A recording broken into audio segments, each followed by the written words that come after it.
Yung good day mga tol. Uy Ming, tabi dyan Ming. Katapos ko nga lang magpakain sa mga alaga at magpalit ng tubig. Ayan. Tapos ngayon nagpapalit ako ng kusot para dito sa mga alaga kong hedgehog. Ayan mga tol. Oh.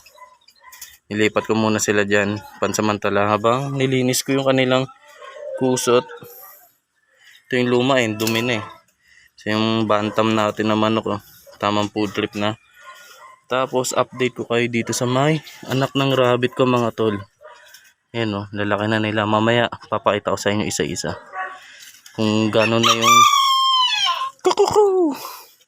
kalaki yung improvement nila simula nung bata pa. Tapos ito na yung rose natin mga tol. Ayan nagkaroon na siya ng anak-anak sa gilid. Ayan diba goods na. Kasi yan sa inyo may cage dyan. Syempre meron na naman tayong panibagong ibon dyan mga tol. Salinan natin to ng kusot. Ubos na yung kusot ko. Kailangan ko na naman humango sa aking source ng kusot sa my QC. Lagyan na natin yan para goods ulit ang ating alagang mga hedgehog. Na mga tol, all goods na, di ba? Ganda na tignan. Kasi na yung mga hideout nila. Tapos ilalagay na natin sila ulit sa kanilang cage. Ay, hindi ko pala napunasan to. Punasan ko nga muna. Punasan natin para maganda tignan sa labas.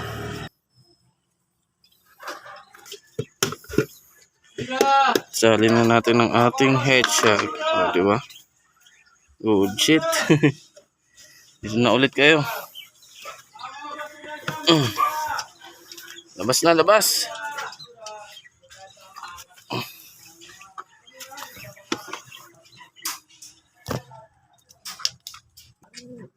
Yan natin silang lumabas ng kusa. Ayan na. Yan ka na. Yan na sila. Mapayapa na ulit ang kanilang buhay. Sa kanilang bagong kusot. Laki na agad ng mail na binili natin nung nakaraang buwan. Good shit na. Hintayin na lang natin din itong mga anak mga tol.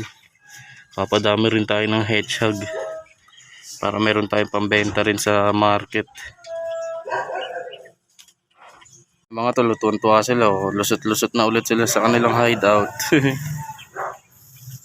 Sabay labas ulit. Sabi nila, wow, bago na yung kusot namin.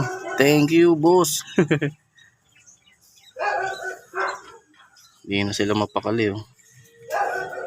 Naging maligalig na ulit sila.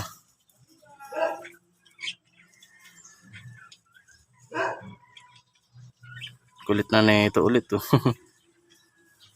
Active na active sila. Hindi sila Snorlax na laging tulog. Malalakas itong mga to nabubuhat nila yung mga hideout nila diba? Good shit na, diba? Umalis ka na dyan. Yung mga tol, nabalik na natin sila sa kanilang pwesto. Ayan di makita kasi lumabo nung pinunasan ko pero lilinaw din yan. Ayan, tamang food trip na isa dito. Grabe ang init.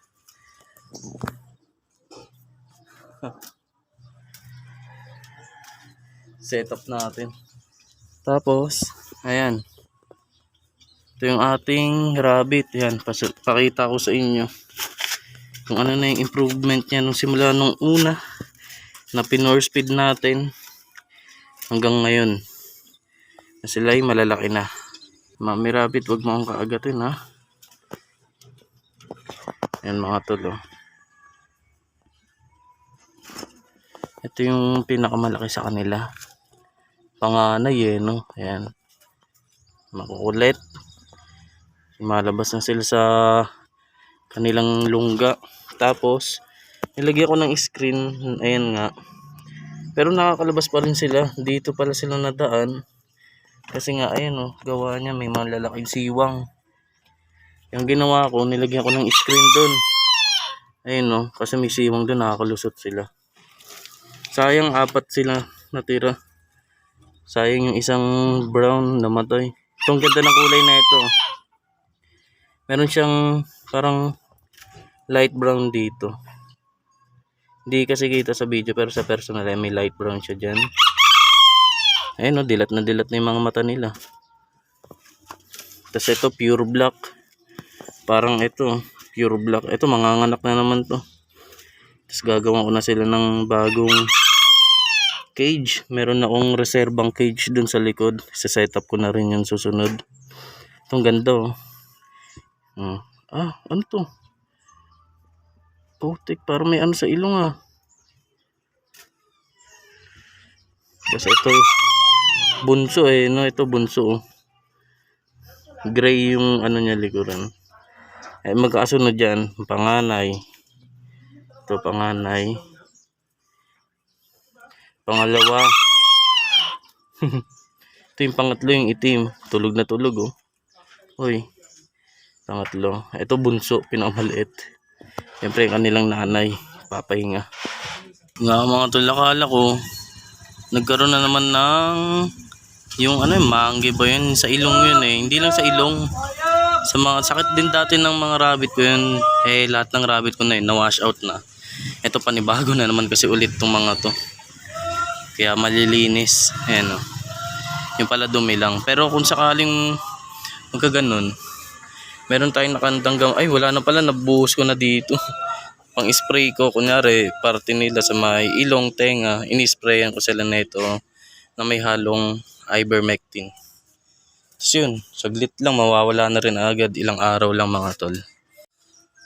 All goods na nga, tas sakto dumating na yung truck ng basura. Sakto naglinis ako. Tapos yung mga napaglinisan ko ng dumi ng rabbit nun, ayun na, na-wash out na lahat. Sakto yung paglinis ko dito. Yan, all goods na ulit yung ating munting hayupan dito. Ayan o. Malinis na ulit, tignan. Sa mga hala-halaman. Ayun pa yung screen ko, marami pa akong gagawin dyan sa screen na yan. Ay, yung panibago nating alaga dyan, tamang lipad-lipad lang siya. Tatlo na lang sila natira eh. Tamang tweet-tweet lang. May ingay din sila eh. Hanggang sa muli mga tol. Whoop whoop.